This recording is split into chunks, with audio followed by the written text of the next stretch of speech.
What was it about Eve that just made you want to jump in and do this?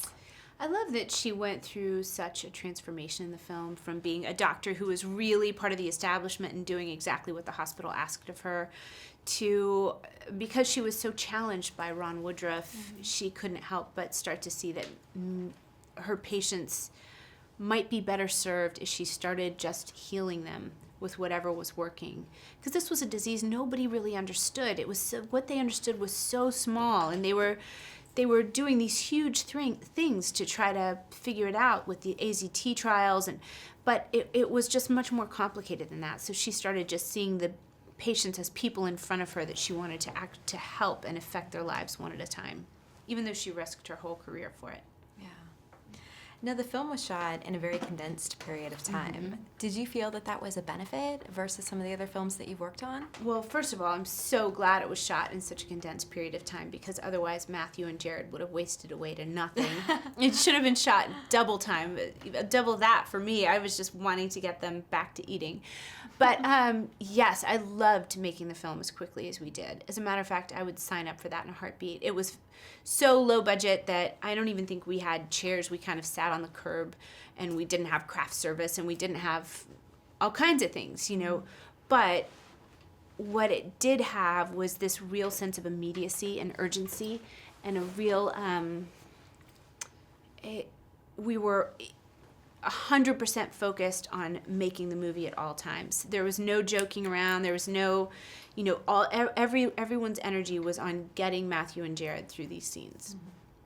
And what are you hoping that audiences will take away from this movie specifically? There's a lot to take away from this movie. There's a lot going on in this in this movie. I mean, you might laugh a couple of times, but you're not gonna leave the theater feeling like, oh, I have the biggest smile on my face. It's definitely, it's heavy. But these people came, they should never have been friends with each other. And they formed a family of sorts. And that sense of community can really give you a will to live. And that will to live is stronger than any medicine that you could find. And I think that's what's so great about Ron's story, that at the end of the day, he really found that in helping other people, it gave him the will to just extend his own life beyond what it should have been. And my last question, because we're ArcLight Cinemas and we love to know this, what do you love about going to the movies? I love the group experience. Yeah. I still remember seeing Thelma and Louise in a free showing at my college, and it was packed. The auditorium was packed, and for some reason the college had just gotten us this film to watch. And I remember this group swelling of energy and excitement at different times in the film, and all of the students just cheering their heads off and that's still to this day my favorite movie-going experience. It was none of us knew anything about the movie. We had just been in classes. We weren't paying attention to what was going on in the world. It was before everything was blown out, before you ever get a chance to see the film. And so it was just all a surprise and all so much fun. Just wanted to ask you a couple questions. I like the ArcLight Theater, but I haven't been forever. Oh, really? Yeah. What is it that you like about it? I always love to ask that to people. Well, I don't know. But I love movies, so probably without movies I wouldn't like ArcLight at all. But I haven't been in a long time. I haven't had the time to go to the movies in a while. Yeah, it definitely seems like you've had a very busy schedule lately. Yeah. And that was actually one of my questions, is I know you took a hiatus from acting, and you've done so much with your music career, and I'm sure during that time there were probably a lot of projects that were presented to you. But I'm curious what it was about the Dallas Buyers Club and about Rayon specifically that made you want to do it. Probably the challenge. It's a very special role of a lifetime. I fell in love as soon as I read the script. I thought, wow, this is absolutely incredible. The potential that was there. And I'm so glad that I was able to join this little circus.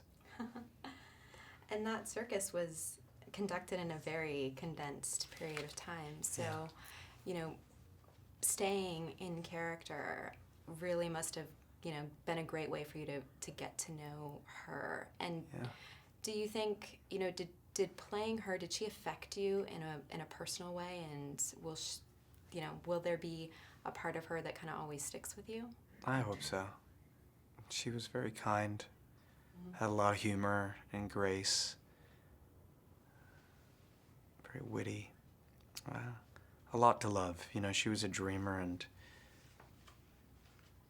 just really pure heart. And you spent some time behind the camera too when you directed a documentary that was very close to you. And well, you know, documentaries are a bit different from feature films. Has being behind the camera, no, it's okay. Has being behind the camera affected kind of your process now that you're back in front of it?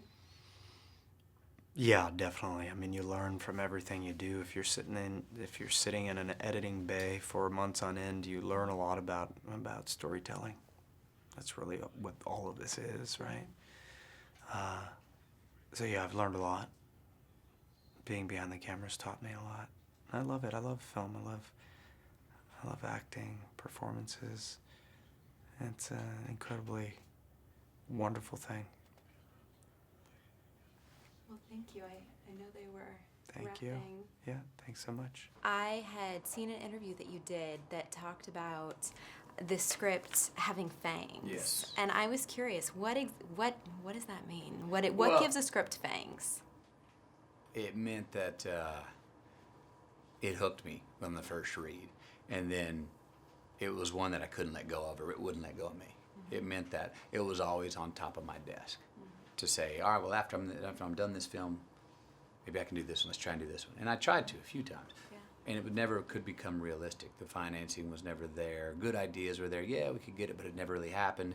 And then trying to get it made, something would come up that I wanted to do, and I go do that, and then bring this one back up again after that. Well, finally, what happened is I started working, and I just dared to say, you know what? Let's do it next fall.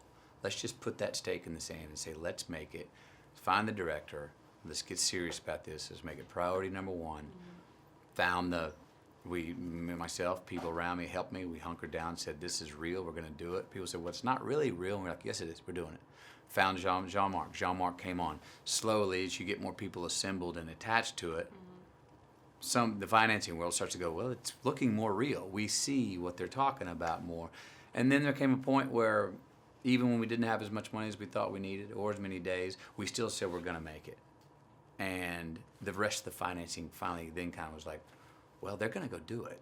So let's finish and give them the money to do it. It's great that you got this made. I know that it was a struggle. What do you Ron went through a lot through the course of his life, and what do you hope that audiences take away from him and your portrayal of him? I mean, there's a bunch of different lessons. One that I personally enjoy and have been able to take into remind myself of my own life is the old adage of, if you want something done right, do it yourself. And he did go do it himself. Now, this was a time, it was a whole new frontier. HIV was a brand new disease. Nobody knew. The medical world didn't even know what to do with it. And he didn't sit back and receive and go, okay, I'll take the status quo. He said, no. There's a better way here. And yeah, he broke the law. Yeah, he danced around the law. Yeah, he smuggled it back in. Yeah, he dealt it and made money and started living the high life with it and enjoyed parts of that high life. He needed that opposition to sort of emerge and to find an identity. And he did it, sad to say, but it took getting HIV for him to do that. It's nice it'd be nice if humanly we don't have to have those kind of stakes up against us to really come forth, but we kind of do. It doesn't always have to be life or death, but we need conflict does a lot. Opposition does a lot. And the other thing is, it's not everyone's favorite or what they call most healthy emotion, but the emotion that'll get more stuff done than any is rage. And he had a lot of rage. So what can opposition, conflict, and rage do? It can do some good things. Yeah. Well, last question, just because we're ArcLight Cinemas and we always love to know this. What do you love most about going to the movies? Seeing a good one. Because nothing's worse than going and paying your money and seeing a turd. I get mad. I get rage when I go and say, because it's not just the 2 hours there. There's the time you went, there's the preparation, and I don't get much time for that. So when I make it, man, I like to see a good one.